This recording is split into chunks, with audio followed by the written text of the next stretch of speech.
I'm Stephanie Mitchell, 35, a dermatologist who built my clinic from nothing but determination and student loan debt.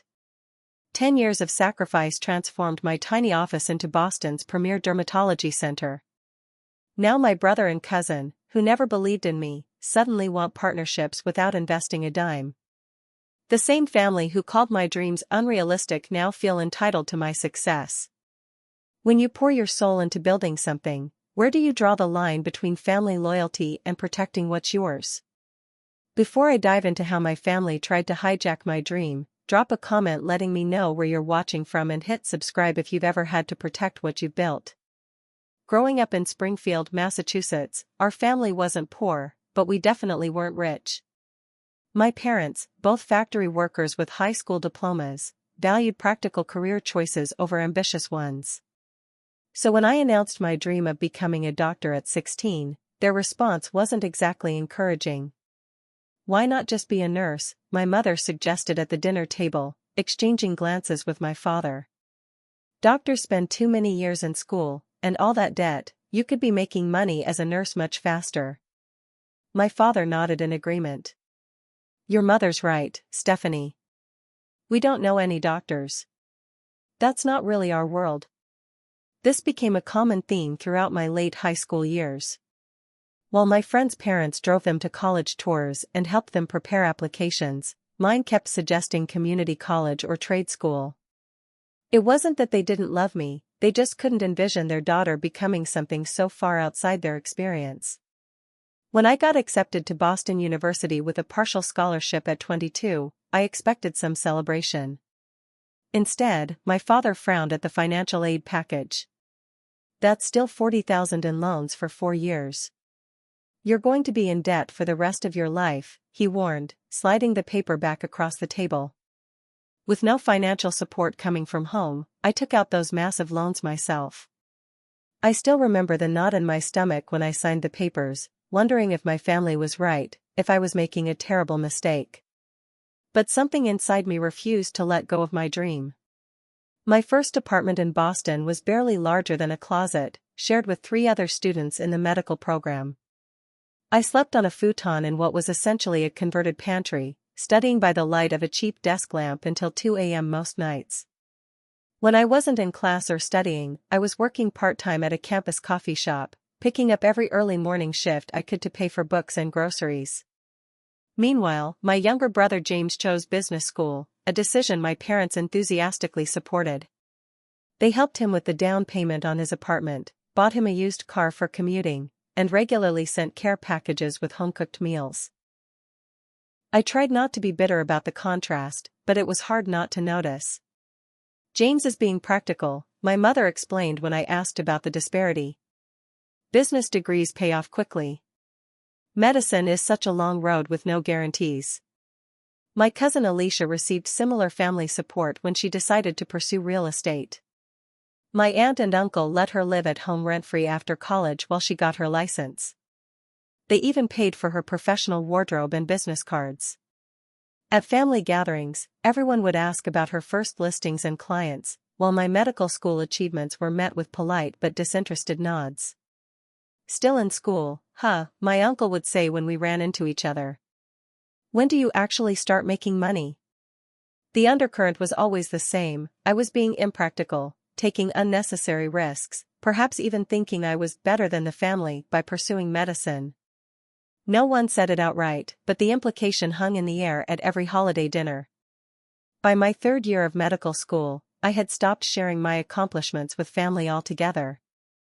When I was selected for a competitive research program, I celebrated with my classmates instead. When I published my first paper, only my professors congratulated me. My graduation day should have been a triumph. I stood among 300 other new doctors, the culmination of years of sacrifice and hard work. My parents and brother did attend, sitting stiffly in their formal wear, clearly uncomfortable in the university environment. My mother brought flowers and hugged me afterward, but her first question was, "So now you start making doctor money, right?" "Not exactly," I explained. "I still have my residency, which is another 4 years." My father's face fell. "4 more years? Jesus, Stephanie. Looking around at my classmates with their proud, beaming families, I felt the contrast sharply. Jennifer Lee's parents had thrown her a massive graduation party and gifted her a new stethoscope engraved with her name. Marcus Williams' entire extended family wore custom t-shirts with his face and Dr. Williams printed on them. Meanwhile, my celebration was a quick dinner at Olive Garden where the conversation quickly turned to James' new promotion at his marketing firm. During my dermatology residency, I worked 80-hour weeks while continuing to live like a student to manage my mounting loan payments. I shared an apartment with 2 other residents, drove a 15-year-old car that broke down regularly, and clipped coupons for groceries. When I called home, my parents seemed perpetually surprised that I was still training and not yet financially stable. "Your brother just put a down payment on a condo," my mother mentioned during one call. "Maybe you should have listened to us about business school." What my family didn't understand, or chose not to see, was that I wasn't just pursuing a career. I was building toward a vision that had been forming in my mind since my second year of medical school. My own dermatology practice where I could provide both medical and cosmetic care on my own terms. Every exhausting shift, every ramen dinner, every missed social event was a stepping stone toward that goal. I just wished, sometimes lying awake at night after a 30-hour shift, that someone in my family believed in me enough to say, "It'll all be worth it someday." After completing my residency, I knew I wanted to open my own practice rather than join an established one. The freedom to create my own patient care philosophy and build something from the ground up called to me. What I didn't anticipate was how utterly alone I would be in this next chapter. My first stop was the bank, 5 banks, actually. I spent weeks preparing a meticulous business plan, complete with market analysis, 5-year projections, and a detailed breakdown of startup costs. Armed with this document and my freshly minted medical credentials, I walked into First National Bank confident that my education and preparation would secure me a business loan. "I'm sorry, Dr. Mitchell, but you simply don't have enough collateral or established income," the loan officer explained, barely glancing at my carefully prepared materials. "Your student debt ratio is concerning, and new medical practices have a high failure rate in the first 3 years." This scene repeated itself at 4 other financial institutions. Some were more polite than others, but the message was the same: too risky, too much debt, too little business experience. After the 5th rejection, I sat in my car in the bank parking lot and cried from frustration. I had overcome so many obstacles already. Was this where my dream would die? That evening, I called my parents, hoping for some emotional support if nothing else. "Maybe this is a sign," my father said after I explained the situation. "There are plenty of good dermatology practices looking for doctors. You could make a nice, stable salary without all this business headache." "Your father's right," my mother chimed in. "Why take on more risk? You've already got those student loans hanging over your head." I hung up feeling more alone than ever. The next morning, I decided if traditional paths weren't open to me, I'd make my own way. I took stock of my assets, a decent credit score despite my student loans, about $15,000 in savings, and an unwavering determination. After weeks of searching, I found a small, dilapidated office space on the edge of downtown Boston. It had previously been a dentist's office but had stood vacant for over a year. The carpet was stained, the paint peeling, and the waiting room furniture looked like it belonged in a 1970s sitcom, but the rent was within my budget, barely. I signed a 2-year lease with trembling hands, ignoring the voice in my head that sounded suspiciously like my father asking what I thought I was doing. With the location secured, I faced my next challenge: equipment and renovation. Dermatology equipment is specialized and expensive. A proper exam chair alone could cost thousands, not to mention lighting systems, diagnostic tools, and basic office supplies. I maxed out 2 credit cards and took out a personal loan with an interest rate that made me wince. Every purchase was agonizing. Did I absolutely need this item to start, or could it wait? The renovation work I did myself as much as possible. I tore up the old carpet on weekends, painted walls in the evenings after researching potential office spaces for lease during the day. I learned basic plumbing repairs from YouTube videos and enlisted a former classmate's husband, who worked in construction, to help with the more complex tasks in exchange for free skin treatments for his family. To save on rent for my apartment, I set up a cot in what would become my office. For 6 months, I lived primarily in my clinic, showering at a nearby gym, cooking simple meals on a hot plate, and washing my clothes in the clinic's bathroom sink when necessary. If any of my future patients had seen how their doctor was living, I doubt they would have booked appointments. During this time, I tried to share my progress with my family. I sent them photos of the space as it transformed, hoping for some encouragement. "It's very small, isn't it?" was my mother's response. "Seems like a lot of work just to be your own boss," my brother James commented when I showed him pictures of me painting the waiting room. My cousin Alicia, now working at a real estate office, simply said, "That part of town is really struggling. Are you sure about the location?" Not one of them offered to come help, even for a day. Not one sent a housewarming gift or a good luck card. My clinic, Mitchell Dermatology, opened with no family present, just me and the second-hand office furniture I'd painstakingly refurbished. The first year was brutal. I was doctor, receptionist, billing specialist, and janitor. I worked 14-hour days, scrambling to build a patient base while learning the intricacies of insurance coding and medical office management on the fly. Many nights I fell asleep at my desk, waking up with paper imprints on my cheek and just enough time to freshen up before my first patient arrived. It took 3 months to earn enough to pay myself a salary, and even then, it was barely enough to cover my student loan payments and a tiny apartment I rarely saw. I lived on instant noodles and discount grocery items, putting every spare penny back into the practice. After a year of this grueling schedule, I finally hired my first employee, Rachel, a compassionate and efficient receptionist who transformed the patient experience. Having someone else answer the phones and handle scheduling felt like an extraordinary luxury. The day I handed her her first paycheck, I felt a mix of pride and terror. I was now responsible for someone else's livelihood too. During this entire period, not once did my brother James or cousin Alicia visit the clinic. When I mentioned business challenges at family gatherings, they would exchange glances or change the subject. My practice was dismissed as a small office or Stephanie's little clinic, despite the 60-hour weeks I was putting in to build it. "It's just a small practice, right?" my uncle asked at Thanksgiving dinner, 2 years after I'd opened. "Just you seeing patients?" "Actually, I'm looking to hire a nurse practitioner soon," I replied. "We're growing steadily." "Well, that's nice," he said, immediately turning to Alicia to ask about a luxury property she was showing that weekend. The turning point came at the 30-month mark. A positive review from a local beauty blogger brought in a wave of cosmetic dermatology clients, procedures that weren't dependent on insurance reimbursements and carried higher profit margins. Word of mouth began to spread. I hired a part-time nurse, then a medical assistant. Slowly, the financial pressure began to ease. I could pay my bills without anxiety and even began to reduce my credit card debt. By year 3, Mitchell Dermatology was no longer just surviving, it was thriving. And not once during those 3 hardest years had my family offered help, shown genuine interest, or even acknowledged the magnitude of what I was building. Their absence during my struggle would come to matter greatly when they suddenly appeared during my success.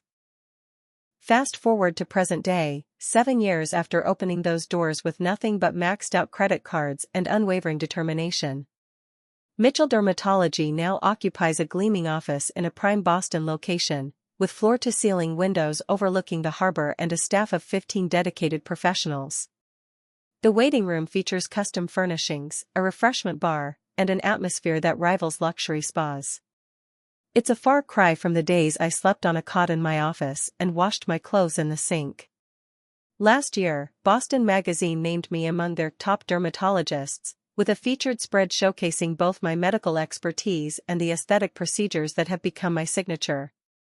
The article highlighted my specialized approach to combination treatments, something I developed during those long nights researching while my practice was getting off the ground.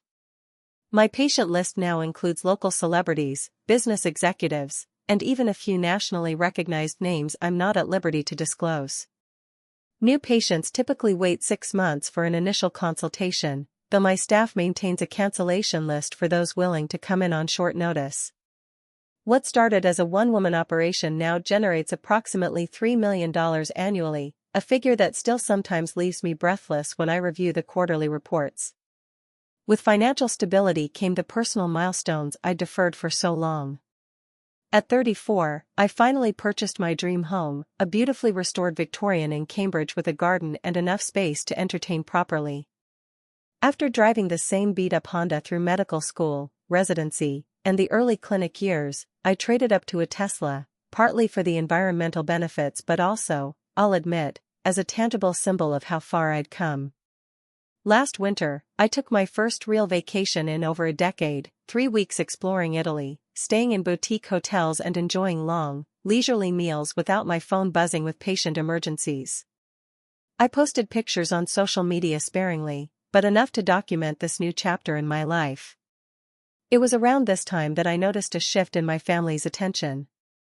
The same relatives who could barely remember the name of my practice suddenly had questions about the business. Cousins who had never shown interest in my career began mentioning skin concerns they'd love my opinion on sometime.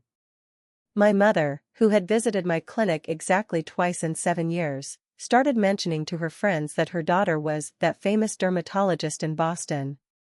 The holiday dinner at my parents' house last December marked the first time I sensed something beyond casual interest. I'd arrived bearing gifts. My success had allowed me to be more generous than in previous years, and I enjoyed being able to give my parents things they'd never buy for themselves. "Well, look who's showing off," my brother James commented as I handed our mother a cashmere sweater I knew she'd admired in a store window but deemed too expensive. "It's not showing off to give nice gifts," I replied, brushing off his tone. "Some of us aren't pulling in doctor money," he continued, an edge to his voice I hadn't heard before. "Business has been tough this year." This was news to me. Last I'd heard, James had been doing well at his marketing firm. Later, when we had a moment alone in the kitchen, my mother filled me in. "James had to leave Merge Media 3 months ago," she confided in a low voice.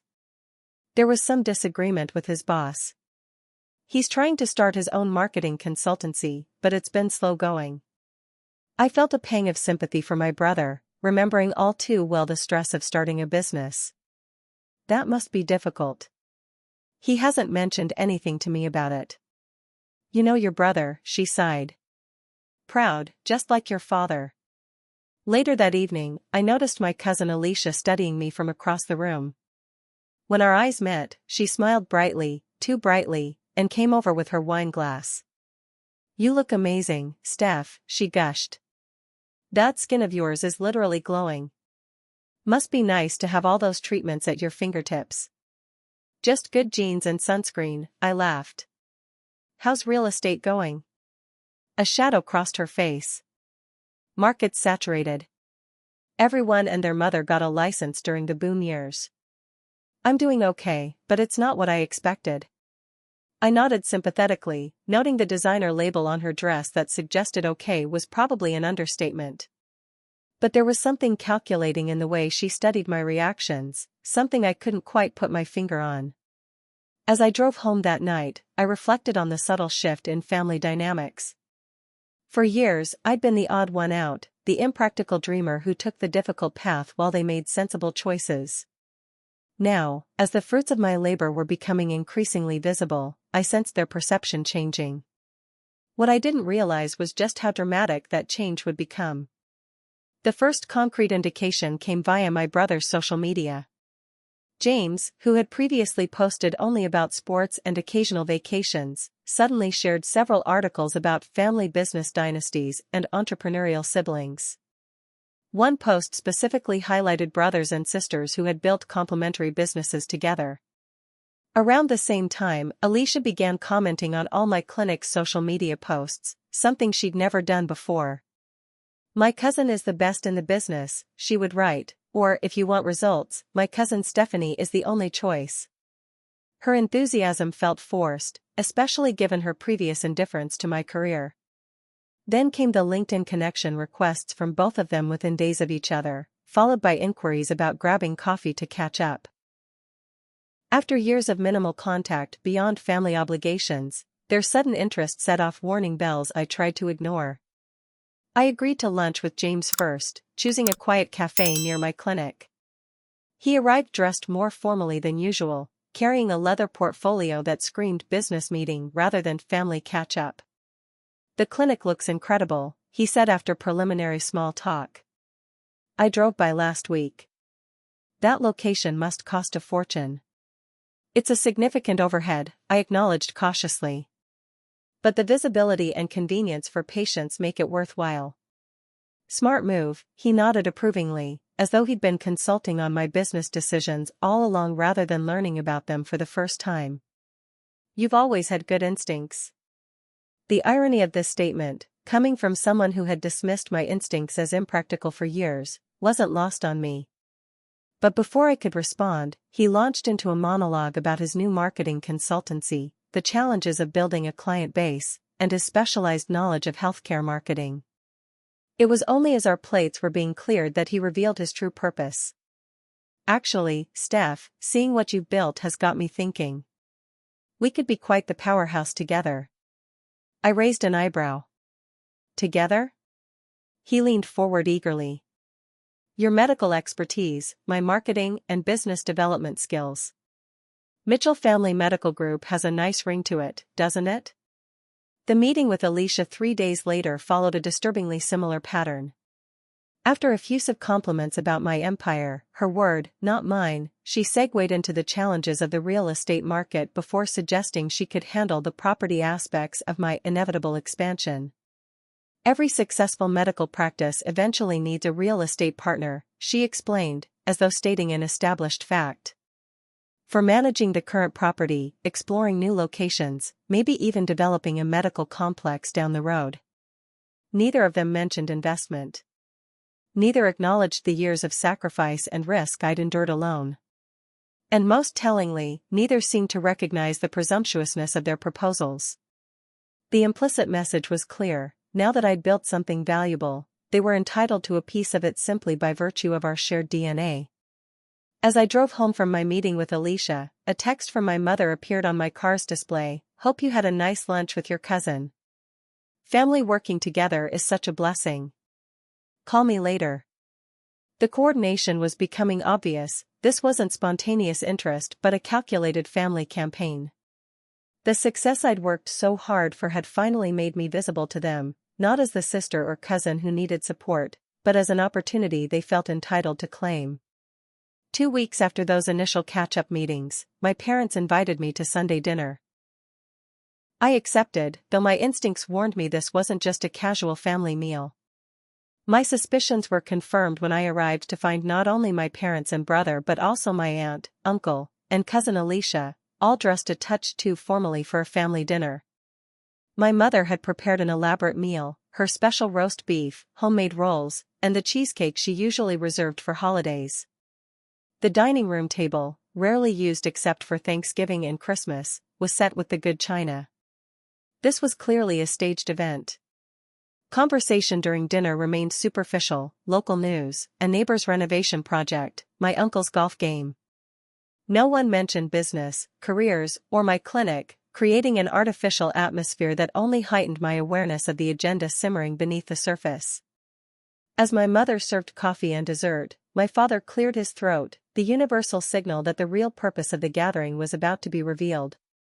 "Stephanie, your brother and cousin have been telling us about some ideas they've discussed with you," he began, his tone suggesting these had been positive conversations rather than the uncomfortable proposals they actually were. "We thought it might be good to talk about it all together, as a family." Before I could respond, James pulled out a folder, an actual printed presentation, I realized with disbelief. "I've put together some thoughts on how we could structure the business partnership," he said, sliding glossy pages across the table. "Mitchell Family Medical Group would be the parent company, with your dermatology practice as the flagship division." The document outlined a proposed organizational chart with James as Chief Executive Officer and me as Medical Director. The presumption was staggering: he had already designated himself CEO of my business. "I'd handle all the business operations, marketing, expansion strategy," he continued, flipping through his presentation. You'd be free to focus entirely on patient care, which is what you love anyway. And where exactly would you be working from? I asked, keeping my tone neutral. I'd need an office at the clinic, of course, he replied, as though this were obvious. As CEO, I should be on site. Before I could process this, Alicia jumped in with her own proposal. And while James handles operations, I've drafted a property development strategy, she said, producing her own folder. Starting with maximizing the value of your current location, then expanding to satellite offices in the suburbs. I'm thinking Lexington first, then Newton. The pages she showed me included floor plans for a significantly expanded clinic, one that would require millions in investment and construction. There were also mock-ups of suburban Mitchell dermatology locations that existed only in her imagination. I'd handle all real estate negotiations, facility management, site selection, she explained. For a standard partnership share, of course. Standard partnership share, I repeated slowly. And what investment would you be making to earn this partnership? An uncomfortable silence fell over the table. James and Alicia exchanged glances. Well, we'd be investing our expertise and time, James finally said. My business development skills, Alicia's real estate knowledge. So no financial investment, I clarified. No capital contribution to this expansion you're planning with my resources. My mother interjected quickly, her voice soothing. Stephanie, family brings different kinds of contributions. Not everything is about money. That's right, my uncle nodded. Family businesses work because everyone brings their strengths to the table. You got lucky with your practice taking off. Now you can help your brother and cousin establish themselves too. The phrase "got lucky" hit me like a physical blow. Lucky. As if the years of education, sacrifice, risk, and exhausting work had been a lottery ticket rather than a deliberate, difficult path I'd chosen and navigated alone. I didn't get lucky, I said quietly. I built my clinic while all of you told me I was being impractical and making a mistake. Water under the bridge, my aunt waved dismissively. The point is, you've done well for yourself. Now it's time to think about family. James leaned forward, his expression earnest. Look, Steph, you have to admit you don't have the business background I do. You're a great doctor, but scaling a medical practice requires specialized knowledge. The clinic has grown from 1 employee to 15 under my management, I pointed out. Our revenue has increased by at least 25% annually for the past 4 years.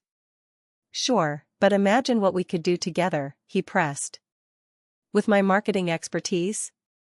The clinic already has a marketing director, I interrupted. Rebecca has a healthcare marketing MBA and 6 years of experience in medical practice promotion. But she's not family, my father said, as though this trumped all professional qualifications. Alicia seized the opening.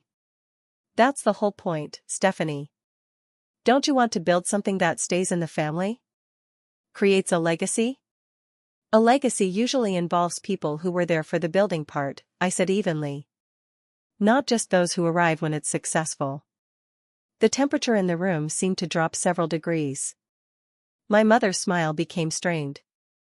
Stephanie, I don't think that's very fair, she said. We've always supported you.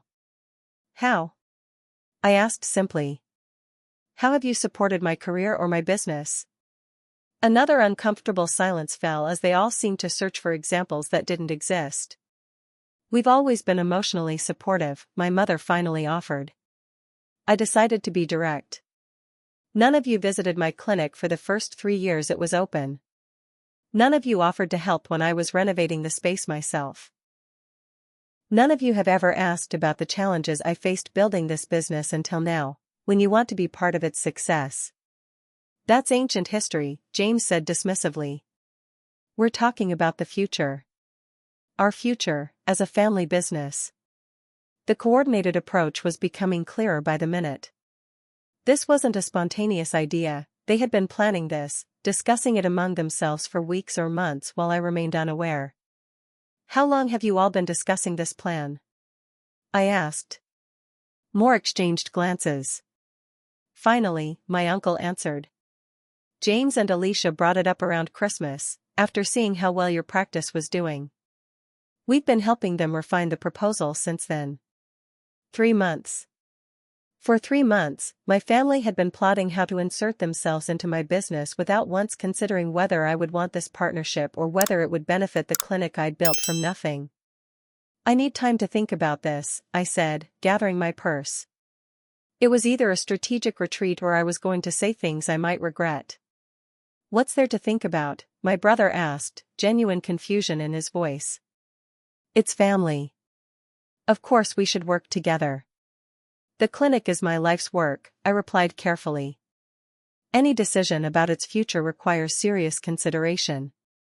You always overthink everything, Alicia sighed. This is a no-brainer, Steph. You need us as much as we need you. That statement, so breathtakingly presumptuous, nearly broke my diplomatic resolve. I'll be in touch after I've had time to review your proposals properly, I said, standing up. My mother followed me to the door, her expression concerned. Stephanie, I know you've always been independent, but family businesses are special. Your father and I really think you should consider what James and Alicia are offering. And what exactly are they offering, Mom? I asked quietly. What are they bringing to the table that my clinic doesn't already have? She patted my arm. Their family, sweetheart. That's what they're bringing. And family takes care of its own. As I drove home, their words echoed in my mind. Family takes care of its own. The irony was painful. Where was this sentiment during the years I struggled alone? The family that had never taken care of me now expected me to take care of them, not through personal support but by handing over equity in the business I'd built through years of sacrifice they had neither shared nor acknowledged. My phone buzzed repeatedly during the drive, text messages from James, Alicia, and my parents, all variations on think about what's best for the family and don't be selfish. One message from James particularly stood out, don't forget where you came from. Family is everything.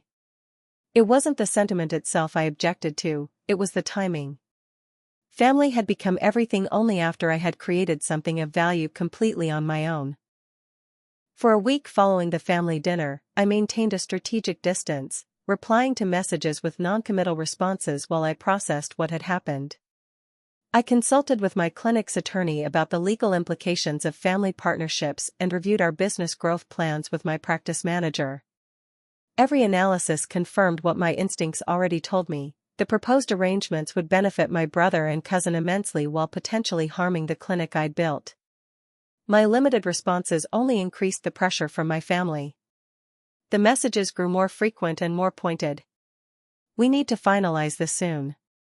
I've already started telling people about our partnership. James. Don't overthink this. Family businesses are always stronger. Mom. I found the perfect property for our second location. Need to move quickly. Alicia. The presumption that my consent was a mere formality rather than a necessary requirement infuriated me. 7 days after the initial proposal, my mother called to inform me that they had scheduled a family meeting at their house to work out the details. I haven't agreed to anything yet, I reminded her. Just come hear everyone out properly, she insisted. Saturday at 3. Against my better judgment, I agreed, but this time I went prepared, with financial statements, legal parameters, and a clear understanding of what I was and wasn't willing to consider.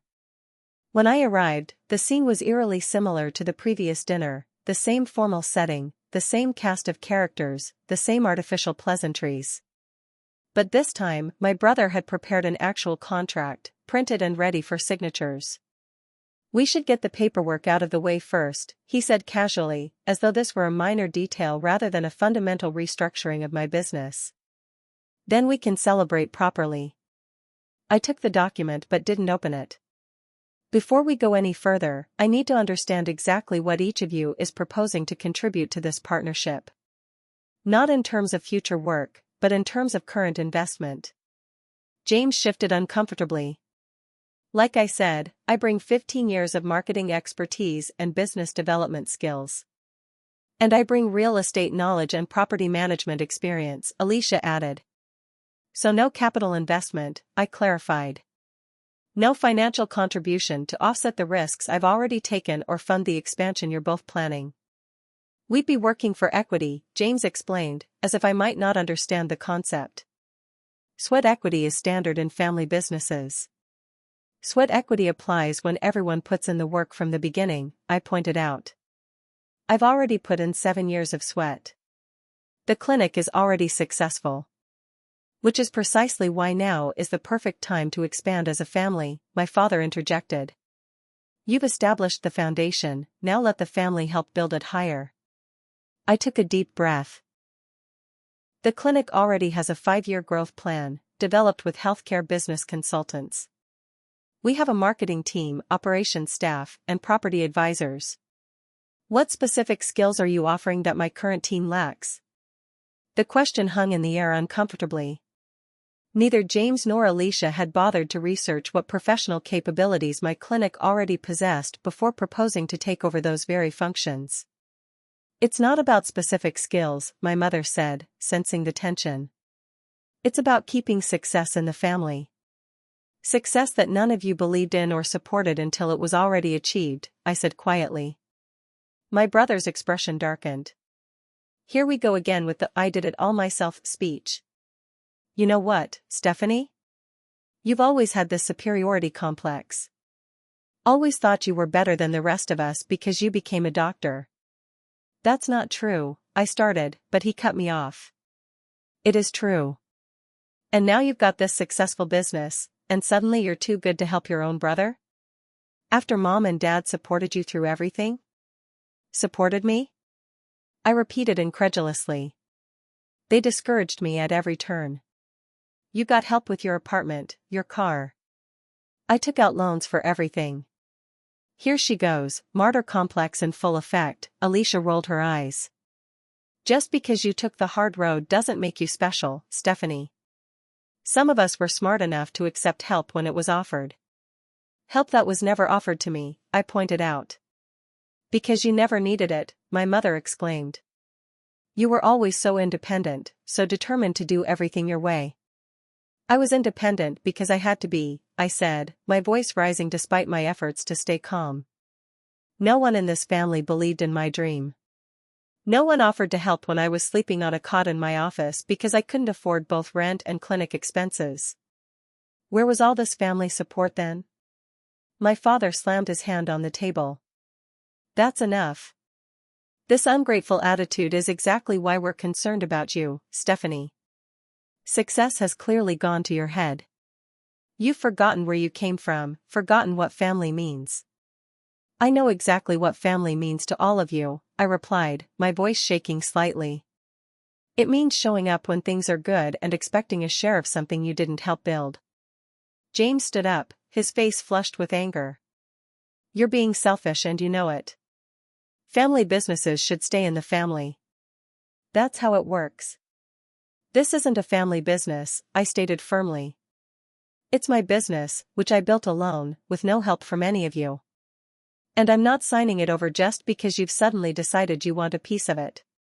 No one's asking you to sign it over, Alicia interjected, though the contract on the table suggested otherwise. We're offering to help take it to the next level. For an equal partnership share, I noted. Without financial investment, relevant experience, or any acknowledgement of the years of risk and work I've already put in. My uncle, who had been uncharacteristically quiet, finally spoke up. Stephanie, you owe your family this opportunity. After everything your parents have done for you. What exactly have they done? I asked, genuine curiosity in my voice. Please, tell me what support I received while building my clinic. One example. Just one. The silence that followed was deafening. That's what I thought, I said quietly, gathering my purse.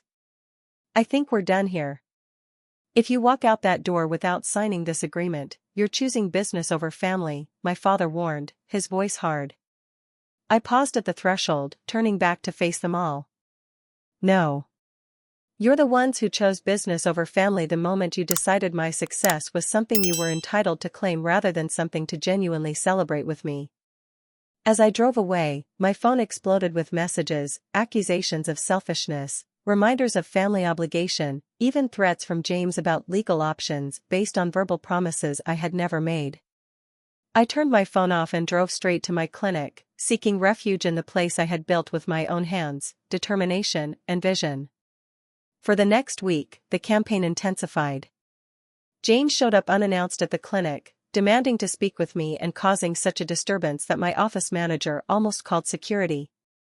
Alicia began telling mutual acquaintances that we were in negotiations for a family business merger, creating confusion among my professional contacts.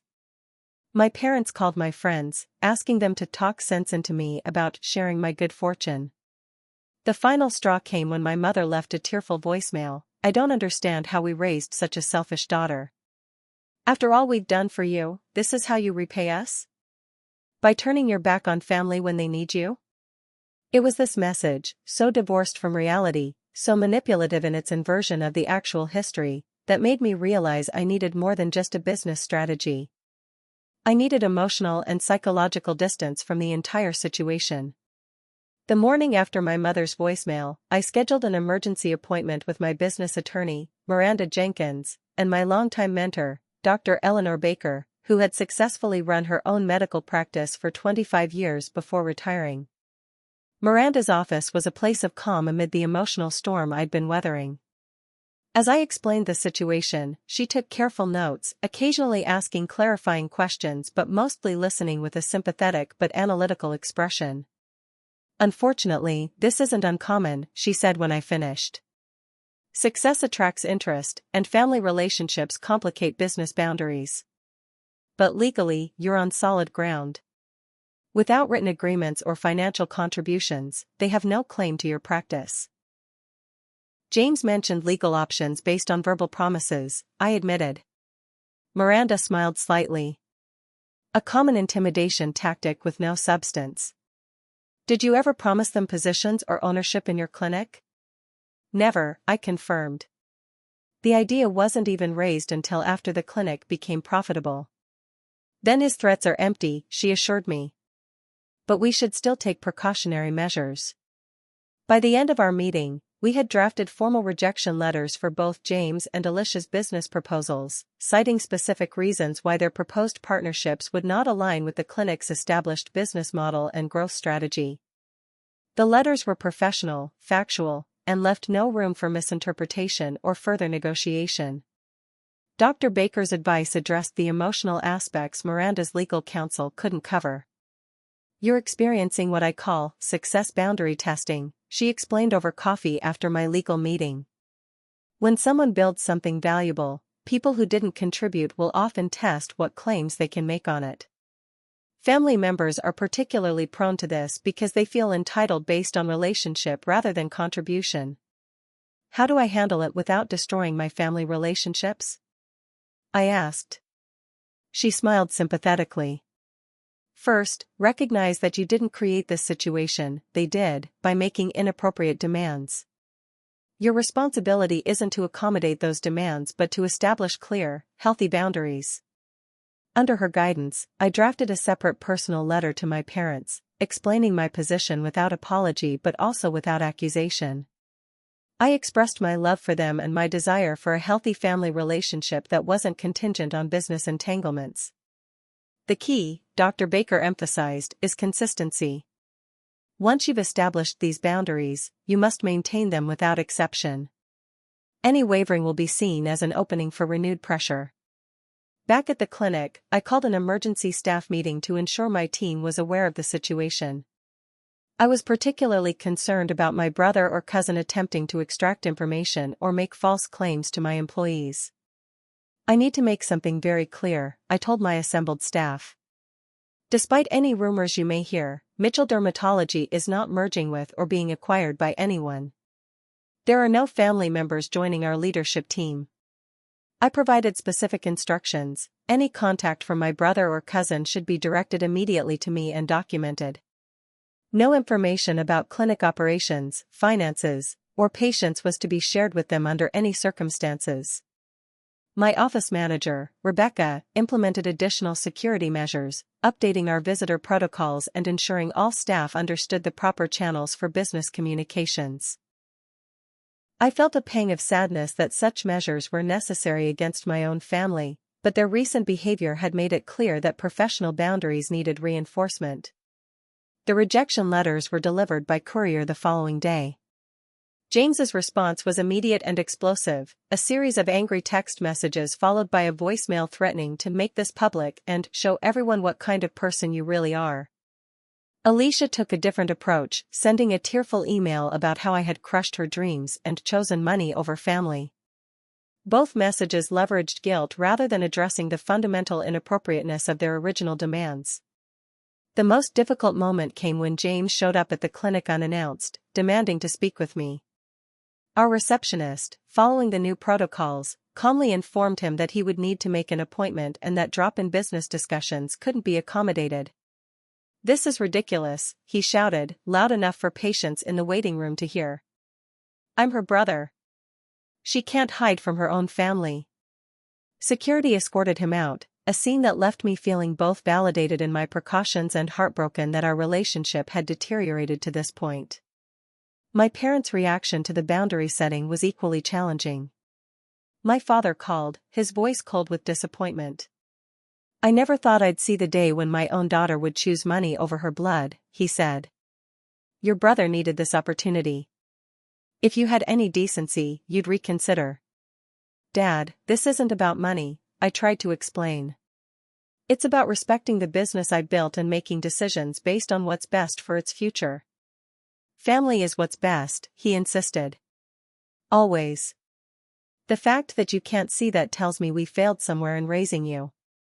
That statement, so fundamentally unfair, crystallized something for me. The guilt I'd been carrying wasn't mine to bear. I hadn't created this conflict by refusing their demands, they had created it by making inappropriate claims on my success and then attacking my character when those claims were denied. After consulting further with Dr. Baker, I made the difficult decision to temporarily distance myself from family gatherings and communications. I sent a final email explaining that I needed space while emotions were running high, that I loved them all, but that I would not be discussing business matters further. The weeks that followed were lonely but clarifying.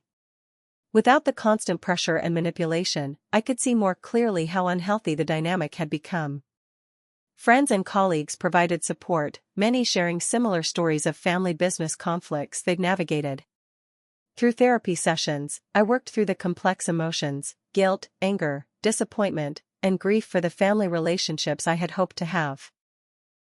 My therapist helped me recognize that maintaining boundaries wasn't selfish but necessary for both my well-being and the health of my business, which now supported 15 employees and thousands of patients who depended on its stability. The turning point came unexpectedly, 3 months after the initial confrontation. My Aunt Margaret, my father's sister who lived in California and had not been part of the partnership pressure, called after hearing about the family rift. "I want you to know that I think you're completely in the right," she said without preamble. "Building a business takes incredible courage and sacrifice. No one is entitled to walk in at the finish line and claim a prize." Her words, the first unequivocal family support I'd received, brought tears to my eyes. "The rest of them will come around eventually," she continued. "But even if they don't you dare doubt yourself. What you've built is remarkable, and it's yours to direct as you see fit." With Margaret's unexpected alliance, a small crack appeared in the family's united front. She spoke to my parents, offering a perspective they hadn't considered. While they weren't immediately receptive, her intervention created space for reflection that might eventually lead to understanding. Meanwhile, I channeled my energy into creating something constructive from the conflict. Working with my attorney, I established a formal family loan program with clear terms and proper documentation. If family members had legitimate business ideas that aligned with my values, they could apply for financing, not handouts or unearned partnerships, but properly structured loans with reasonable terms. 6 months after the confrontation, James reached out with a different tone. His marketing consultancy had landed 2 significant clients, and the success had given him a new perspective. "I owe you an apology," he said when we met for coffee. "I didn't understand what it really takes to build something from nothing until I had to do it myself. What I asked for wasn't fair." The conversation wasn't easy, but it was honest, perhaps the most honest exchange we'd ever had. While our relationship remained tentative, it was a beginning. Alicia took longer to come around, but eventually, the absence of family support for her position made maintaining it unsustainable. My parents' journey to acceptance was the slowest and remains incomplete. There are still comments about keeping success in the family and subtle digs about my independent streak, but they've stopped actively campaigning for business involvement. Our relationship is different now, more carefully bounded, less presumptive, but also more authentic in many ways. Through it all, Mitchell Dermatology continued to thrive. The 5-year growth plan proceeded without family complications, guided by professional considerations rather than personal entanglements. The clarity that came from establishing firm boundaries allowed for better business decisions and a healthier work environment for everyone involved. The experience taught me that true family support doesn't come with strings attached or manifest only when there's something to gain. Real support is consistent, present during struggles as well as successes, respecting boundaries rather than trying to cross them, and celebrating achievements without trying to claim them. It's been 18 months since that fateful family dinner where my brother and cousin presented their partnership demands. Looking back, I can see that painful episode as a necessary turning point, not just for my business but for my understanding of family dynamics, boundaries, and self-worth. Mitchell Dermatology has continued to grow on its own terms. Last month, we opened a carefully planned satellite location in Brookline, based on years of market research and patient demographics rather than my cousin's hasty property assessments. The expansion created 7 new jobs and allows us to serve patients who previously had to commute to our downtown location. While I maintained my professional boundaries with family, I found ways to create opportunity without compromising my business principles. When my cousin Alicia's daughter Madison graduated with a degree in healthcare administration, I offered her an entry-level position based on her qualifications, not family connection. She interviewed alongside other candidates and earned the role through her own merit. 6 months in, she's proving to be a valuable team member with potential for growth. The formal family loan program I established has had one successful participant, my younger cousin Tyler, who needed capital for his physical therapy practice. The loan came with proper documentation, reasonable interest, and clear repayment terms. There was no expectation of ownership or control, just structured financial support that benefited both parties. This framework has shown my family that I'm willing to help in appropriate ways that don't compromise my business integrity. My relationship with James has gradually improved through honest conversation and mutual respect. After his marketing consultancy gained traction, he developed a genuine understanding of entrepreneurial challenges and boundaries. We occasionally consult each other on business matters now, as equals rather than as entitled family members. "I get it now," he told me recently over lunch. "Building something from scratch, the sleepless nights, the financial stress, the endless decisions, it changes you. What I asked for back then was, well, it was insulting to everything you'd accomplished." His apology, earned through his own entrepreneurial journey, meant more than any forced reconciliation could have. My parents' evolution has been slower but still meaningful. After much reflection, my mother finally acknowledged some hard truths during a private conversation. "We should have supported your dreams more," she admitted, her voice uncharacteristically tentative. "We were so afraid of you taking risks that we couldn't see the vision behind them." "I'm sorry for that." It wasn't a complete recognition of all that had transpired, but it was a start, an opening for a more authentic relationship moving forward. My father, always more stubborn, has shown his change of heart through actions rather than words. He no longer makes dismissive comments about my career choices or suggests I owe family members opportunities. Instead, he's begun asking genuine questions about the clinic and listening to the answers without agenda. Small steps, but significant ones. The professional therapy I sought during the conflict evolved into a journey of personal growth that extended beyond family business boundaries. I discovered patterns of people-pleasing and validation-seeking that had roots in my childhood experiences. Learning to separate my self-worth from others' approval has been liberating in ways that extend far beyond business decisions. This newfound clarity led me to establish a mentorship program for medical entrepreneurs, particularly women facing similar challenges to those I encountered. Once a month, I host workshops at the clinic after hours, sharing both practical business advice and strategies for maintaining healthy boundaries while building a practice. The most important thing I've learned, I tell these aspiring practice owners, is that documentation isn't just for patient care, it's essential for every aspect of business, especially when family is involved. Clear agreements protect relationships as much as they protect assets. This experience has transformed my approach to both business and personal relationships. I've learned that generosity and boundaries aren't mutually exclusive. In fact, the clearest boundaries often allow for the most genuine generosity. I can support family members' legitimate needs and goals without compromising my business integrity or enabling entitled behavior. The emotional journey from hurt and betrayal to empowerment wasn't linear. There were days when the guilt resurfaced, when family members' cold shoulders at gatherings made me question my decisions. But with time and perspective, I've come to recognize that standing firm was necessary not just for my business but for healthy family dynamics. Perhaps the most profound lesson has been learning that family approval, while desired, isn't essential to my identity or success. The validation I sought for so many years was ultimately less fulfilling than the self-respect that came from honoring my own boundaries. Mitchell Dermatology continues to thrive on its own terms, guided by professional considerations rather than family pressure. The 5-year plan we're executing includes thoughtful expansion, innovative treatments, and community outreach programs, all aligned with the vision that sustained me through those early years of struggle. As for the future of my family relationships, I remain cautiously optimistic.